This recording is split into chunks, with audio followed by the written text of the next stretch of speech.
Hello friends, जय माता दी। आप सभी जानते ही होंगे कि हम सब जब भी अपना घर बनाते हैं तो कोशिश करते हैं कि वो वास्तु के अनुरूप हो। और उसमें जो रसोई घर है उस पे तो हम विशेष ध्यान देते हैं, क्योंकि हम सभी जानते हैं कि जो हमारा रसोई घर है उससे सभी परिवार वालों का कनेक्शन जुड़ा हुआ है।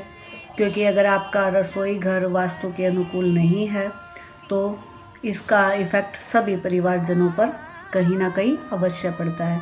क्योंकि जो हम भोजन खा रहे हैं, आपने सुना होगा ना, जैसा खाए अन्न वैसा होए मन।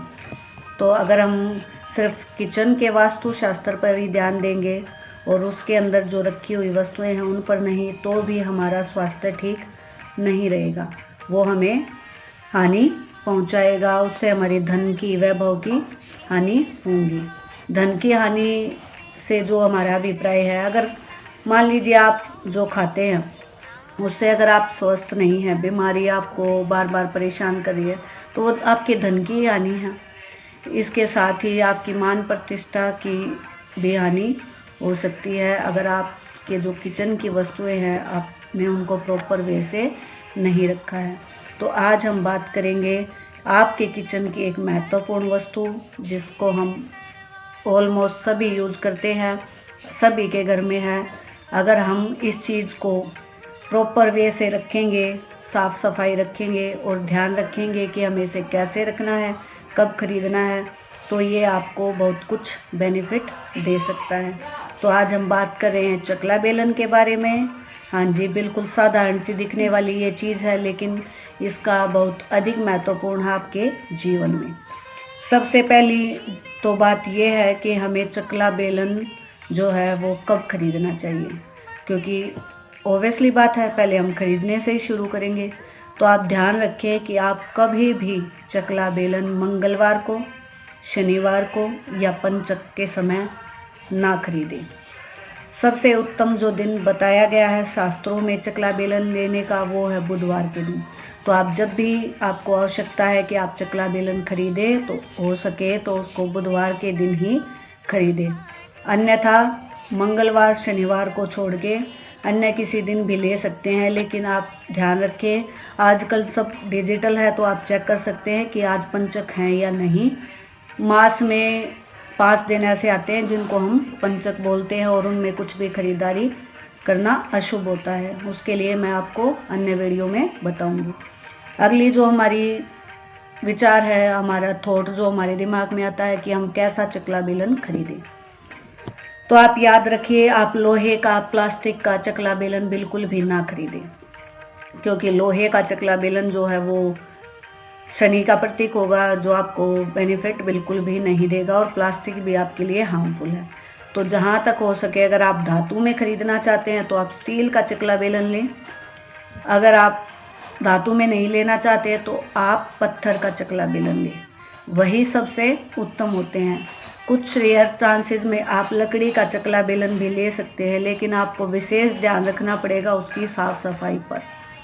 क्योंकि लकड़ी जो है उसको अगर हम बार बार सफाई करेंगे, उसमें पानी यूज होगा, तो उसमें फफूंदी वगैरह लगने का डर रहता है, जिस कारण वो स्वास्थ्य के लिए सही नहीं होता है।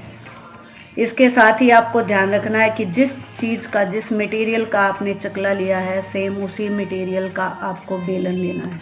ऐसा नहीं कि आपने लकड़ी का तो चकला ले लिया है और बेलन आपने पत्थर का ले लिया है, या पत्थर का चकला और लकड़ी का बेलन आपने लिया हुआ है।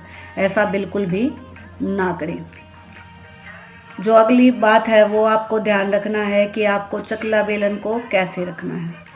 चकला बेलन को कभी भी आपको लेटा कर नहीं रखना है। आपको उसे किसी ढक्कन की तरह यूज नहीं करना है कि आपका मन किया आपने उसे किसी के ऊपर रख दिया।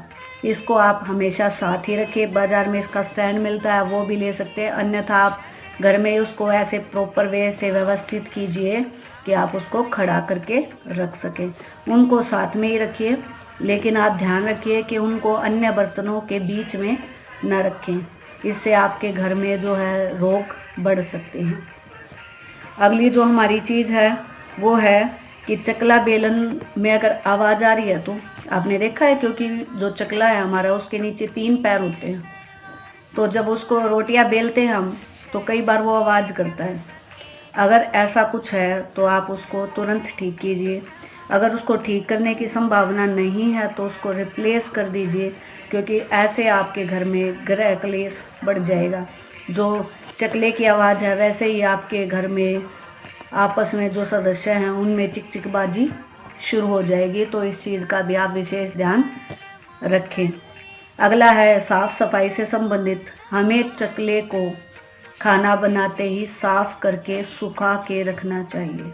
हमेशा इस चीज़ का अवश्य ही ध्यान करें, अन्यथा आपके घर में रोग बढ़ जाएंगे।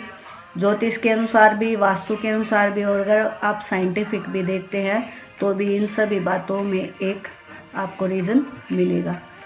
लेकिन हम वास्तु की बात करें, इसलिए मैं आज वास्तु के बारे में ही बता रही हूँ। हमें कभी भी अपने चकले को जूठा नहीं रखना चाहिए। जैसे ही हमने उस पर रोटियां बनाई, खाना बनाया, उसके पश्चात हमें जब हम बर्तन साफ करते हैं उसको भी तुरंत साफ करके हमें रखना चाहिए, सुखा के, जो उसकी प्रॉपर प्लेस है। ऐसा नहीं कि कहीं भी हमने उसको डाल दिया, उसको रखने का एक प्रॉपर स्थान आपको बनाना है। इसके साथ ही जिन हस्बैंड वाइफ की नहीं बनती है, आप देखेंगे कि जिन के परिवार में हस्बैंड वाइफ की कुछ ना कुछ झगड़ा चल रहा है, तो उसका एक कारण, मैं ध्यान दीजिए मेरे शब्दों पे, उसका एक कारण ये भी हो सकता है कि उनके घर में चकले बेलन की जोड़ी आपको नहीं मिलेगी। क्योंकि ये एक ऐसा पात्र है, ऐसा साधन है हमारी किचन का जो जोड़ी में ही रहता है। तो वो या तो चकले का प्रयोग करते नहीं मिलेंगे, सिर्फ बेलन का यूज करते मिलेंगे। देखा है ना, आजकल मॉडर्न हो गया सब, तो स्लैब पे ही आप खाना बेल रहे हैं, तो आपको चकले की जरूरत है ही नहीं। तो ऐसे परिवारों में पति पत्नी के रिश्ते पे जरूर इफेक्ट आएगा। ऐसा नहीं कि 5 है तो 5 पे ही, सबसे पहले तो जो घर के मुखिया हैं उन पे, फिर अन्य पे, ऐसे ऐसे चलता है। तो आप विशेष ध्यान रखें कि हमेशा चकला बेलन की जोड़ी को बनाए रखें, उन्हें अलग ना करें, तो आपके जो और आपके पति के बीच में प्यार बना रहेगा। इसके बाद अगर हम बात करें कि घर में चकला बेलन की संख्या कितनी होनी चाहिए, तो आप विशेष ध्यान रखिए कि आपके घर में 3 की संख्या में चकला बेलन ना हो। वैसे तो हम ऑलमोस्ट एक ही यूज़ करते हैं, तो आप 1 या 2 ले सकते हैं, लेकिन 3 चकला बेलन घर में बिल्कुल भी ना रखें। आशा करती हूँ कि मेरे द्वारा बताई गई जानकारी आपको अच्छी लगी होगी और वो आपके यूज़फुल होगी। अगर मेरे द्वारा बताई गई जानकारी आपको अच्छी लगी है तो प्लीज़ वीडियो को लाइक एंड शेयर करना बिल्कुल भी ना भूलें। मिलते हैं नेक्स्ट वीडियो में, तब तक अपना ध्यान रखिए, चैनल के साथ जुड़े रहिए। जय माता दी।